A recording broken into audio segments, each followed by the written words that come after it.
Avval kuni xo'jayinim meni rosayam qattiq xafa qildilar. Albatta buni video davomida hozir aytib o'tib ketaman. Bugun sizlarga xo'jayinim menga o'rgatgan ovqatlarini birgalikda qilamiz. Bu ovqatimiz, ya'ni pofotskiy. Xo'jayinim juda ham yaxshi ko'radilar bu ovqatni. Qiymatchalik qilib bir qiling xotinjon dilar, xom bo'ladidan demda. Ishga kirishib ketdim ovqat qilishga. Hamma narsani bitta olib archib to'g'radim. O'zi atak archib to'g'ragan narsamiz yo'q. Bitta piyozni archamiz, go'shtni qiymadan chiqarib turib qovuramiz. Xo'jayinim meni xafa qilganlarini aytsam, 3-4 kun oldin xo'jayinim qandaydir o'zlari teskari bo'lib qoldilar. Qovoqlarini solib sababsiz menga chiqib yurdilar. Men sababini bilmadim, nimaga bunaqa qilyaptilar, umuman tushunmadim. Bu narsa haqida umuman so'rashni ham xohlamadim-da men. Keyin menga avval kuni xo'jayinim iPhone telefon sovg'a qildilar. To'g'risi juda ham xursand bo'lib ketdim.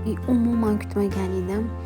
Rosta xo'jayinim atelabdan bu narsani uyushtirgan ekanlar.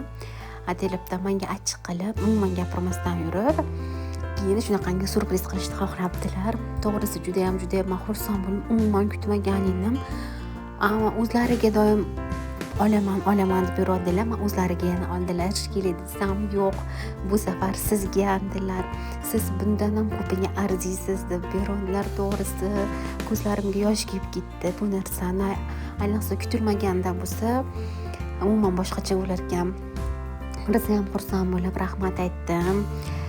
Chunki xo'jayinim rosa ham o'zlari xohlab turadilar. iPhone ishlatishda o'zlariga olmay menga berganlari uchun men xursand bo'ldim. Mana qizlarjonlar, birinchi o'rinda bu ovqatda go'shtni yaxshilab qiymalab olib, qovurib olamiz. Keyin piyozni solamiz. Piyozni ham yaxshilab qovurib, pripravalarni solamizda. Pishgandan keyin past qilib dimlab qo'yamizda. Vermishelimizni ham suvda qaynatib olib, pishirib olganimizdan keyin bitta dimlab qo'yamiz. Ikkalasini aralashtirib, все. Mana shu ovqatim yarim soatda pishdi-da, menimcha qizlar.